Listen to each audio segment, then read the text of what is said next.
अमेरिकी संसद की एक कमेटी ने भारत को लेकर एक सुझाव क्या दे दिया। चीन परेशान हो गया। असल में इस कमेटी ने ये कहा है कि नेटो प्लस यानी कि नेटो के अलावा वो देश जिनमें ऑस्ट्रेलिया, न्यूजीलैंड, जापान, इजराइल और दक्षिण कोरिया हैं, उसमें भारत को भी शामिल करना चाहिए। ये महज एक सुझाव है जो कि पीएम मोदी के अमेरिका के स्टेट विजिट के ठीक पहले आया है, लेकिन इसको लेकर अब चीन बेहद खफा है। एक कॉन्फ्रेंस में जहां पर अमेरिकी रक्षा मंत्री और चीन के रक्षा मंत्री दोनों मौजूद थे, वहां पर चीन ने ये कहा है कि एशिया पैसिफिक में नेटो जैसा गठबंधन जो है वो इस क्षेत्र के लिए ठीक नहीं है। उसने ये कहा है कि अमेरिका इस क्षेत्र में एक ट्रिगर बन रहा है जिससे कन्फ्लिक्ट होगा और अमेरिका जो है इस तरह की चीज़ें करके देशों को एक दूसरे के सामने खड़ा कर देगा, आपस में कन्फ्लिक्ट कराएगा। ये उसका आरोप है अमेरिका पर, और ये एक तरह से देशों को किडनैप करके उनसे ज़बरदस्ती एक दूसरे के सामने खड़ा करने की ये कोशिश है, ऐसा चीन का आरोप है। चीन इतना नाराज़ है कई चीज़ों को लेकर कि एक दो घटनाएं जो हुई हैं वो बताती हैं कि वो किस हद तक जाने को तैयार है। कुछ ही दिन पहले साउथ चाइना सी के ऊपर जब अमेरिका का एक स्पाई प्लेन या फिर एक ऐसा प्लेन जो कि हालात का जायज़ा लेता है, जब वो उड़ रहा था तो फाइटर जेट चीन के उसके बेहद करीब आ गए। अमेरिका ने बताया कि ये काफ़ी खतरनाक एक तरह का मनूवर था। अभी 2 दिन 3 दिन पहले ऐसा हुआ है कि जो अमेरिका का एक डिस्ट्रॉयर शिप है और कनाडा का एक शिप था, वो जब ताइवान स्ट्रेट में जा रहे थे तो उसके बेहद करीब से चीन का एक वॉरशिप गुजरा और सामने से काट कर निकल गया। तो ये एक तरह से वार्निंग देने की कोशिश की गई। इस कॉन्फ्रेंस में भी दोनों आमने सामने थे, जहां पर चीन ने कई बातें रखी और चीन ने ये कहा कि अमेरिका अगर यही करता रहा तो हालात बेहद बिगड़ जाएंगे और अगर इन दोनों देशों के बीच, चीन और अमेरिका के बीच टकराव होता है तो दुनिया भर के लिए ये एक मुश्किल स्थिति होगी।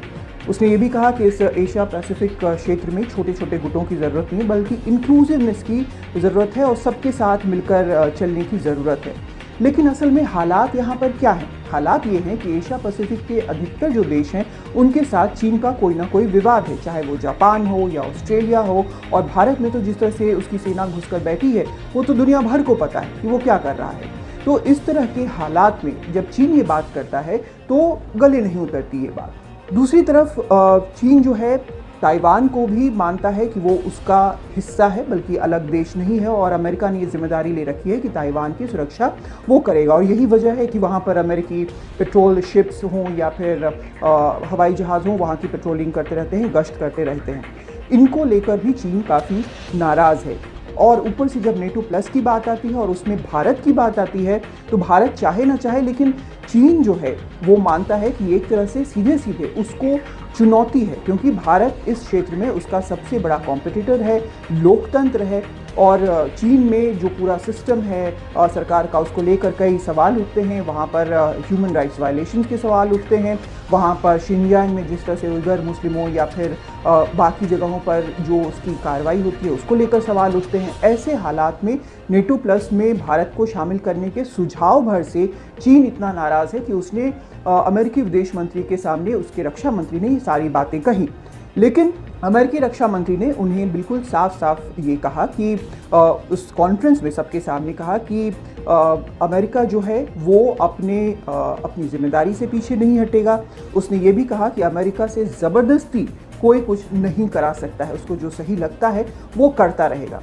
तो चीन और अमेरिका एक और मसले पर यहाँ पर आमने सामने खड़े हैं। भारत जो है उसमें भारत का भी नाम आया है, लेकिन इसमें भारत इसे एक्सेप्ट करेगा या नहीं करेगा वो तो दूर की बात है, नेटो प्लस की बात। लेकिन चीन को इससे परेशानी ज़रूर हो गई है। दिल्ली से कादम्बरी शर्मा, NDTV इंडिया।